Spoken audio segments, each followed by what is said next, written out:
آقا سلام و درود. ما امروز بودیم با یکی از بازی های جذاب و یورو تراک سیمولیتور 2.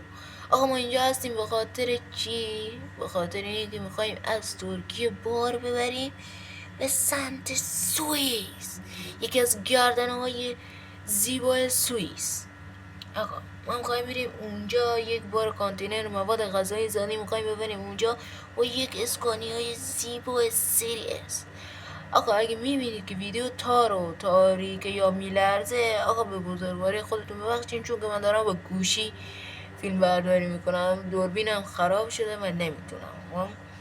شما حمایت کنید تا ما بتونیم یه دوربین زیبا بخریم و ویدیوها رو شما بهتر ببینیم. خب ولی یه چند روزی تحمل کنید که میخرم. خب من نمیدونم بشه امروز گیر دادم همه به خوب.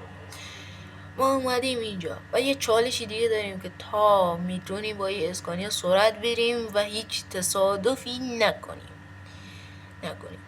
آقا شما میتونید داخل کامنت ها نظر بدین دفعه بعدی که میخواستیم بیایم با اسکانیا بیایم و ولوو یا هر تریلی که خودتون دوست دارین و چه کانتینری باشه و با چه باری بیایم از این چیزا. دیگه خودتون داخل کامنت نظر بدین. من تک تک از نظر شما پاسخ میدم.